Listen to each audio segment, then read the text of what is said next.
The following program is brought to you with the generous support from viewers like you. Please visit our nonprofit at lions-den.org and make a donation to keep this show going. All right, enjoy the show.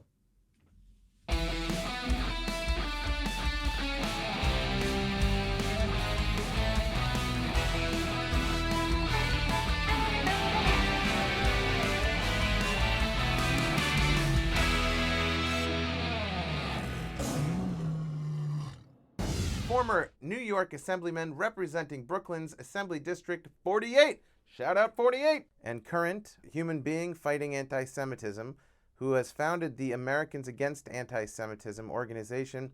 And because today's topic is anti-Semitism, I thought let's just jump right into it. You're the head of the AAA, not the one that's getting me discounts at Best Westerns, but perhaps a more important one. What do you guys do at that organization?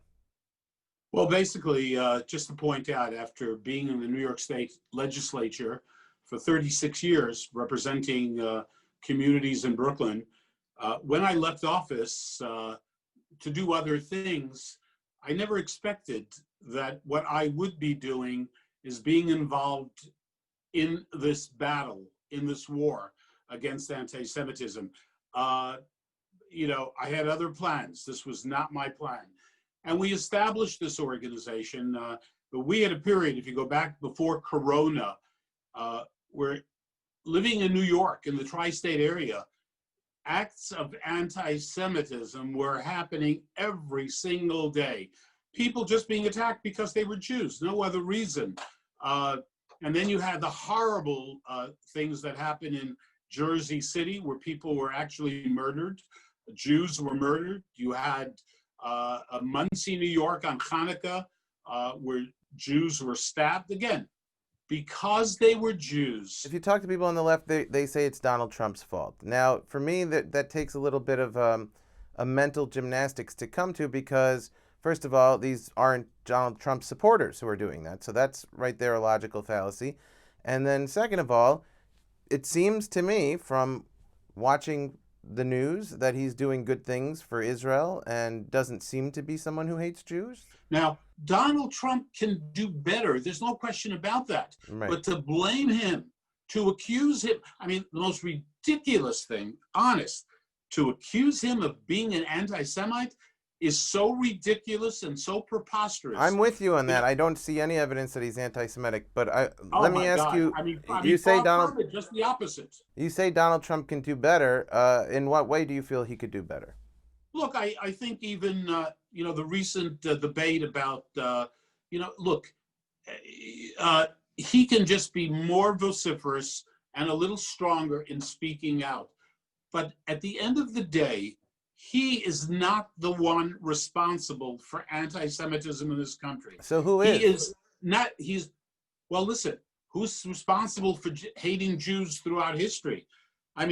My family in 1944 in Czechoslovakia, my mother, her mother, other members of the family, nephews, nieces, living peacefully, having good relations with their neighbors, were rounded up one day. I'm with you that there's always been, if you will, systemic anti-Semitism out there. But in this particular case, who are Czechoslovakians / Germans or Austrians? Who is fueling this anti-Semitism that we've seen rise in America? Look, that's a very good question. You have the Farrakhan's of the world. In recent times, in the past year, 2 years, you've had members of the United States Congress indulge in vile anti-Semitism. You have people like Linda Sarsour, who's become a star in the Democratic Party, who is a supporter of terrorists. Again, I repeat, supports, endorses, embraces terrorists. It's all there. It's not some secret that only I'm aware of. She is someone who has indulged in anti-Semitism clearly. Everybody knows. And in spite of that, she's part of the Democratic Party. She spoke at the Democratic Convention at one of their meetings.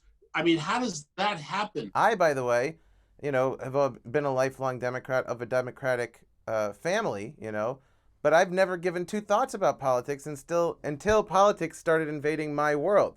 My world being the world of Judaism and the world of comedy. As a Democrat, I always did what I thought was right. I've Mm-hmm. always been a rebel. I've supported more Republicans over the years. I look at people, I don't look at labels. That's Right. been my story from the very, very beginning. I was holding public hearings on affirmative action in 1985 that were shut down by the leaders of the New York State Assembly because they didn't like, they didn't like what I was doing in trying to deal with this, holding public hearings, which we did. The question of anti-Semitism, and that's a question, as you know, you could fill your walls with, why does someone hate me? Why did someone put my grandparents in a gas chamber? Because they were Jews. But what did they do to anybody? The people that put them in the gas chamber, what did they do to anybody? Did they hurt somebody? Look, you have, nothing has changed, as you know. Mm-hmm. The Jews still control the banks. The Jews still control the media. Right. The Jews have all the power, et cetera, et cetera. And yet it never trickles down to me. It's the same things throughout history. It's the so-called decent people, the nice people, the balabatish people, the respectable people within the Democratic Party who permit this, who have two standards. Look, when Omar indulged in the Benjamins and due loyalty, you remember very well. Mm-hmm, of course. Vile hatred of the Jewish people. It was horrible. Classical anti-Semitic. They couldn't pass a resolution in the Congress, the Democrats I'm talking about. I know. Nancy Pelosi could not pass a resolution condemning her anti-Semitism. At the end of the day, you know what they did? They condemned everything. Right. I wrote an article about this, about how it became an all lives matter that's bill. The problem. Yeah. That's the problem. Mm-hmm. I remember a year ago where people said to me, forget about Farrakhan, because we spoke out about Farrakhan always. Always. And people said to me, he's an old guy, forget it, nobody cares, nobody's interested. But you know that is not true. Of course. That there are so many people in the Democratic Party, members of Congress, and others, entertainers in your field, who praise him, who think he's the best thing that ever happened.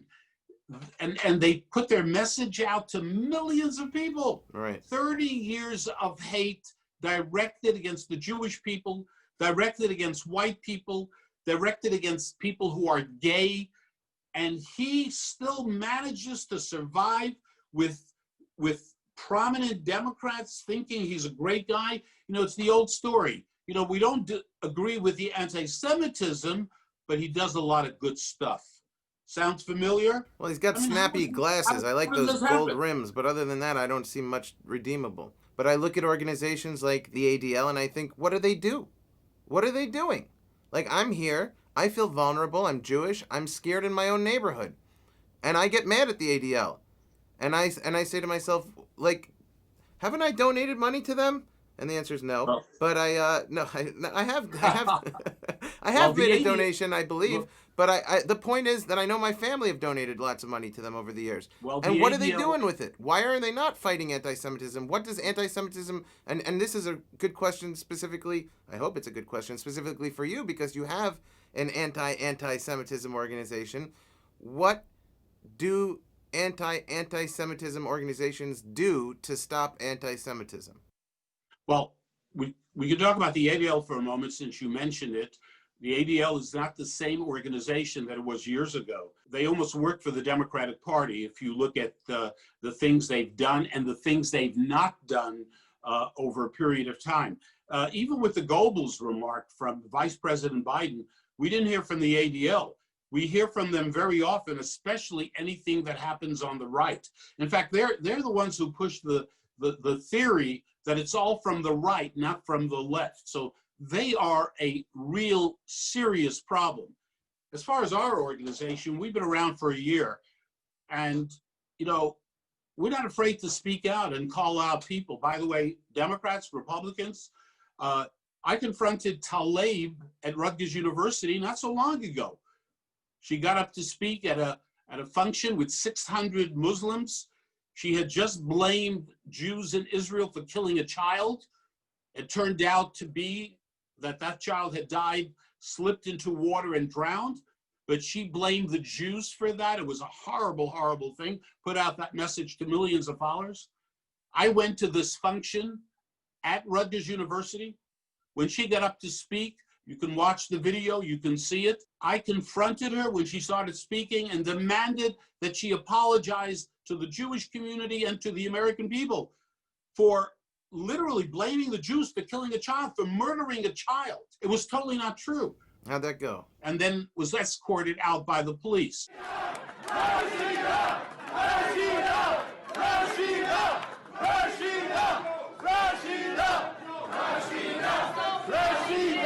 So we have been there to stand up to Farrakhan. Look, even Fox, and I appear on Fox very, very often, but one of their Fox affiliates, Fox something, was going to have Farrakhan on one of their things on July 4th, just recently. We were the first group to come out and say, how in God's name can that happen? And thank God Fox canceled that with Farrakhan. You know, education is a critical part. By the way, not just education for the public in general. Our own people need to be educated. Our young people need to be educated. Absolutely, yeah. Education within the Jewish community would be, I mean, I think if you saw that thing that happened with Seth Rogen, I think that's a good example of how far people's perception of what it means to be Jewish has drifted away. And I don't blame Seth Rogen for that. I mean, I think he could have done better. I don't know him, but I think the problem, again, is a larger one that people... I was lucky enough to get a Jewish education, but he didn't. Not in the way that I did. Not in the way that you did.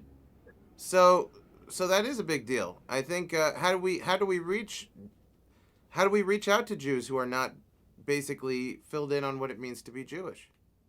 Well, I can tell you that our organization, one of the things I started doing before the pandemic, I was going to school after school, high school students, 12th graders who were going to universities the following year all over the country to talk to them, to speak to them, to turn them on, to get them to be involved. There are many things that can be done if one wants to do. And it's got to be things that are concrete. And again, we can't play this political game to be politically correct. You know, we in our organization, we're strong, we're proud of who we are, and we're not afraid to speak out about anything. I am ashamed and embarrassed by what has happened with the Democratic Party. Okay, so you know, you're talking to somebody who's hanging on by a thread. So why are you still there? Why are you still hanging in? Well, I'm hanging on the same way you are. You pointed out before, you know, most Jews have a disease. They think they have to vote for the Democratic Party, even if it's against their interests, for God's sake. So it is much more effective for me. I don't think personally. I used the word disease, but I mean, that's a much... Well, I call it a disease because it seems to be a disease. By the way, Right. one way to help the Democratic Party is to make sure that Donald Trump gets reelected. I don't think there's too many people who are saying that. Go on. Why do you say that? If you know what I think that will be an incredible message. Mm-hmm. If Donald Trump gets reelected again, and I hope he does. I've had this Not thought, that but I'm I don't think it's gonna. I've had this thought where it's like, you know, I'm so mad at them on some level that I almost want to punish them by giving them what they don't want, so that they wake up and say, okay, you know, we're doing wrong. Let's reform our wicked ways. But it hadn't happened in the last election. I think they just doubled down. So what makes you think it would happen if he got reelected? Well, look. I don't know what's going to happen. You know, we just watched the debate, and we watched the president. We know how he behaved. But then I look at Biden. I mean, you know, there was no life there, for God's sake. I wouldn't go that far. I wouldn't say there was. I mean, that's what I thought. He's going to run this country. Are you kidding me? Listen, give I'm not. me a freaking break. You know, I mean, you know who's going to run this country? Bernie Sanders and the rest of that group. AOC, Tlaib, Omar. You know, they are going to play a major role in this country. I got to tell you, if Biden wins, it will be disastrous, I think. Disastrous for this country. More difficult for Israel, unquestionably. By the way, on that note, Donald Trump has been the best friend of the state of Israel ever. And it's not even, I mean, nobody comes in second. Who comes in second? On that, he has been absolutely perfect. I think I come in second. Okay, I'll accept that. You're second. If you're not going to point to second place, I'll take it. You know, I might decide to vote for you after this Vote for interview. me. I might do that. I don't think anyone will argue that the radical left will play an important role in the Biden administration. So I don't think anyone will argue that they will, and they deserve to, by the way. By the way, I don't like the term radical left. When you hear about the radical left, you think, hey, man, I want to be part of the radical left. It's not really a radical left, right? It's an intolerant left. So, okay. And it's a bit of an I like oppressive, that too. an oppressive How about left. a radical, intolerant left? Now, you know, I do consider myself a liberal, but I don't consider myself an intolerant left. And I think that's an important distinction. I think there's a lot of people out there like me who feel this way, and we don't subscribe to the liberal orthodoxy of today. You know, I already subscribe to the Jewish orthodoxy. You can't have that many orthodoxies going at one time. You get overwhelmed. But I think a lot of people, like myself, sort of feel like we're homeless, politically homeless. Like we don't have a place necessarily because we were Democrats and we are liberal. Here's the thing that I don't hear people say. It is the alt-left. The alt-left, I think that's exactly what we should refer. If we're going to call something alt-right, we should Language call is something important. alt-right. I mean, we in comedy know that for sure. The way you want to talk about labeling, the way you label things is how people perceive it. If you call it radical, people are into that. I grew up with the Ninja Turtles. Radical, man, it's not something you want to shy away from. But alt sounds bad. Oppressive sounds bad. And that's what those things are when you have people like Linda Sarsour who are promoting terrorism and people like me who are Jewish and we're liberal and we see this and we're like, what the heck is going on here? Have we been forgotten? Have we been totally ignored? You know, you and I should be partners. We should work together. We should do things together because as long as we respect each other, in spite of whatever differences, and I don't know what those differences are, but just listening to you, like, hey, this guy's cool. Hey, we should be working together. I agree. Should be doing I'm things pretty together. cool. Yeah, you're a cool guy and funny. Well, I appreciate that, and I appreciate you being on the show. I will wrap it up with this final question. I read that you grew up Hasidic, and as far as I can tell, you're not right now, so what happened? So I ended up studying at two very Hasidic yeshivas as a kid living in Williamsburg, Vishnitz and Bells. Again, these are two major groups. So, It'd be good if there was a Whistles Hasidim too. By the way, I got to tell you, it was my mother who fought my father to get me into a school to study, you know, to have a better secular education. And I ended up going to a school called Torah Vidas, which was like going to Harvard for yeshivas. So I lived that life. I grew up in that community. I understand that community. I speak Yiddish fluently. You know, I'm sorry to interrupt you. They say the same thing in Harvard when they're trying to sell it to people. They say we're like the Torah Vidas of colleges. But I represented almost every Hasidic Jewish group in the world. And I would go to these rabbis, you know, exactly the way I am. And, you know, not all of them are, you know, they're not Zionists, to say the least, as you might know.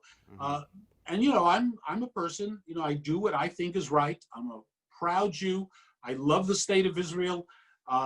It means everything to me. And candidates who support Israel, who support the relationship of Israel and America, to me, that is one of the most important issues. I can't agree with you on all the issues. If I disagree with you, you're not a friend of Israel. I would never support someone like that. So, I mean, this is, you know, my philosophy and my way. I am a proud Jew and a proud American. So that's beautiful, but was that the major disconnect between you and the Hasidic community, was over Zionism? No, we had our differences, but I had a great religion. Remember, I got elected 18 times in that community, 18 elections.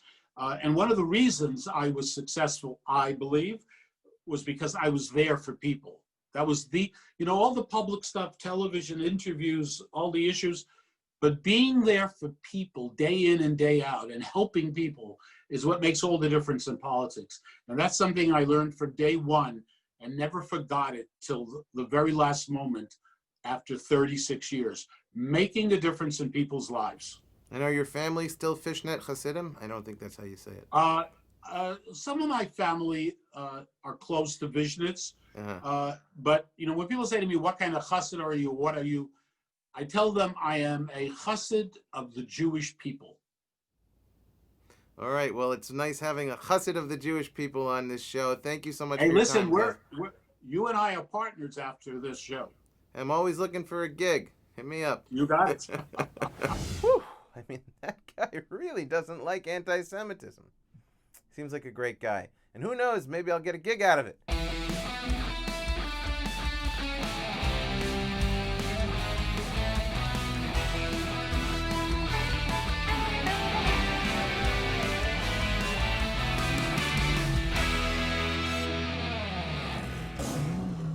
Please visit us at lions-den.org and make a donation to keep this show going.